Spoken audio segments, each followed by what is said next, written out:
नमस्ते भारतीयों। अगर मैं आपसे कहूं कि भारत पर राज करने से पहले हमें सबसे ज्यादा डर किसी और राजा से नहीं बल्कि मराठों से लगता था, तो शायद आपको यकीन न हो। प्लासी और बक्सर की जीत के बाद भी हम भारत के मालिक नहीं थे, क्योंकि असली ताकत मराठा साम्राज्य के हाथों में थी। दिल्ली पर उनका प्रभाव था, मुगल सम्राट उनके सहारे था और उनकी सेना हमारी सबसे बड़ी चुनौती थी। इसलिए हमने सीधी लड़ाई से पहले उनकी राजनीति को तोड़ा, उनके सरदारों को एक दूसरे के खिलाफ किया और संधियों के नाम पर ऐसा जाल बिछाया कि 3 युद्धों के भीतर ही भारत की सबसे बड़ी शक्ति कमजोर हो गई। लेकिन क्या हमने मराठों को हराया या वे अपनी ही गलतियों से हार गए? आइए ब्रेन बोर्ड भाई से जानते हैं एंग्लो मराठा युद्धों की पूरी कहानी।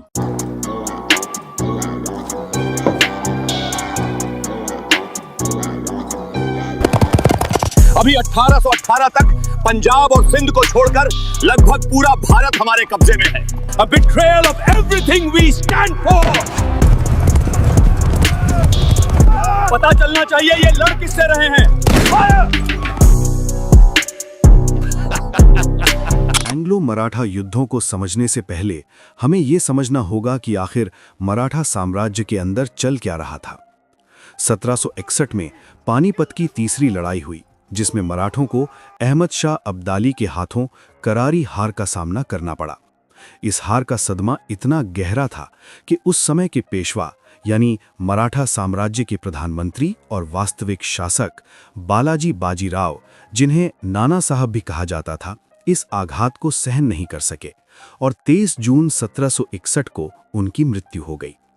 अब यहां से मराठा साम्राज्य के अंदर सत्ता संघर्ष शुरू होता है।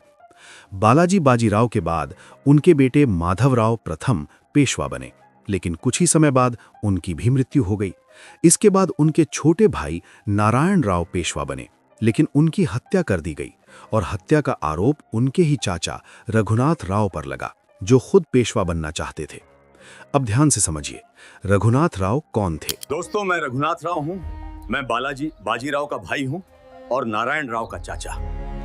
मैं पेशवा बनना चाहता हूं। जब नारायण राव की हत्या हुई तो उनके बेटे माधव नारायण राव, जिन्हें हम माधव राव द्वितीय के नाम से जानते हैं, को पेशवा घोषित किया गया। लेकिन क्योंकि वो बहुत छोटे थे, इसलिए असली सत्ता उनके संरक्षक नाना फड़नवीस के हाथ में आ गई। नाना फड़नवीस कौन थे?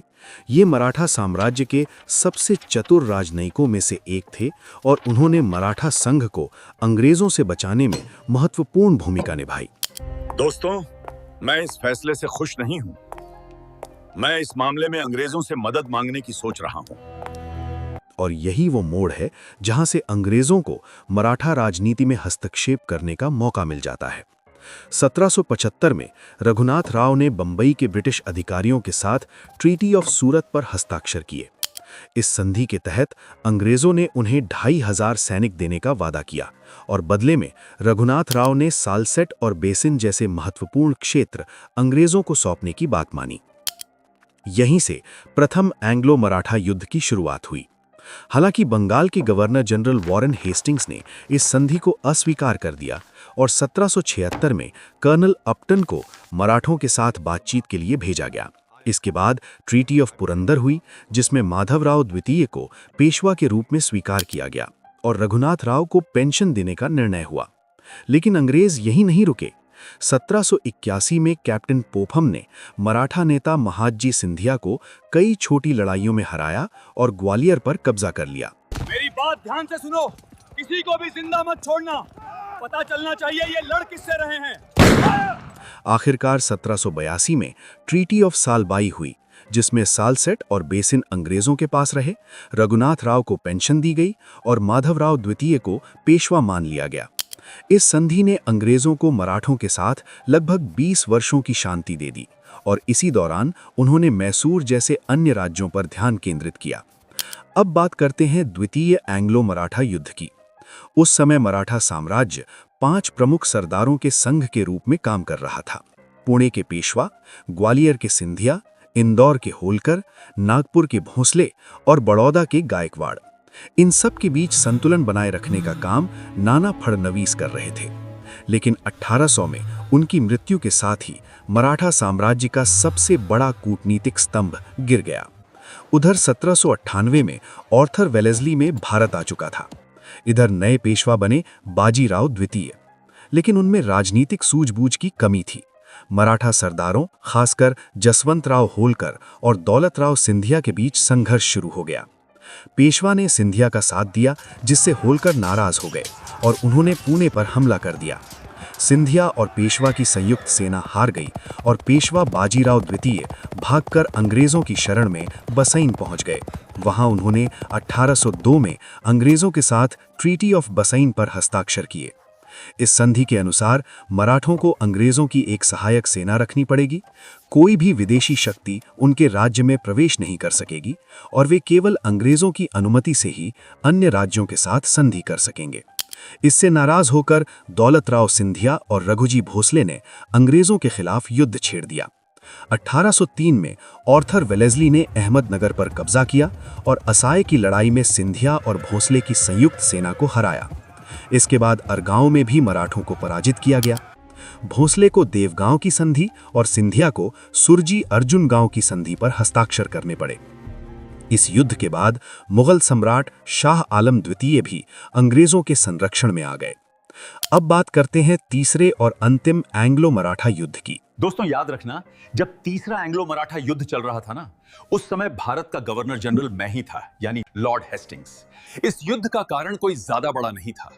दरअसल पिंडारी नामक लुटेरों ने मुझे बहुत तंग कर रखा था, जिनमें करीम खान, वासिल मोहम्मद और चीतू जैसे नेता शामिल थे। ये मराठा सरदारों के संरक्षण में अंग्रेजी क्षेत्रों पर हमले कर रहे थे। मैंने मराठों को बोला, भाई इनको रोकिए, मगर मराठा मुझे इग्नोर कर रहे थे, तो भाइयों मैं मरता क्या ना करता। आखिर मैंने फिर पिंडारी और मराठों दोनों को रगड़ा। उसी समय पेशवा बाजीराव द्वितीय मराठा संघ का प्रमुख बनना चाहते थे। उनके मंत्री त्र्यंबक जी ने उन्हें उकसाया। 1815 में नासिक में गायकवाड़ के प्रधानमंत्री गंगाधर शास्त्री की हत्या कर दी गई, जिसका आरोप त्र्यंबक जी पर लगा। अंग्रेजों ने पेशवा पर दबाव बनाया और 13 जून 1717 को उन्हें ट्रीटी ऑफ पूना पर हस्ताक्षर करने पड़े। इसके बाद युद्ध शुरू हुआ। खड़की, सिताब बल्दी और महीदपुर जैसी लड़ाइयों में अंग्रेजों ने मराठा सेना को बुरी तरह से हराया। 1818 में पेशवा ने आत्मसमर्पण कर दिया और उन्हें कानपुर के पास बिठूर में पेंशन पर रहने भेज दिया गया। दोस्तों, इस तरह हमने ये युद्ध जीतकर पेशवाशिप समाप्त कर दी है। मराठा संघ पूरी तरह से भंग कर दिया है। शिवाजी के वंशज को सतारा के सिंहासन पर बैठा दिया है। अभी 1818 तक पंजाब और सिंध को छोड़कर लगभग पूरा भारत हमारे कब्जे में है। अपने पेपर के लिए संधिया, तिथिया और गवर्नर जनरलों के नाम याद रखना। तो दोस्तों, आपको हमारी कूटनीति कैसी लगी? आपके हिसाब से मराठा साम्राज्य की हार का सबसे बड़ा कारण क्या था? लैक ऑफ यूनिटी, कमजोर नेतृत्व या अंग्रेजों की कूटनीति? कमेंट सेक्शन में अपनी राय जरूर बताइए। और अगर आप चाहते हैं कि ये मॉडर्न हिस्ट्री सीरीज और तेजी से आगे बढ़े, तो इस वीडियो को हाई पॉइंट जरूर दीजिए। देखते हैं ये एपिसोड कितने हाई पॉइंट्स लेता है। मिलते हैं अगले एपिसोड में।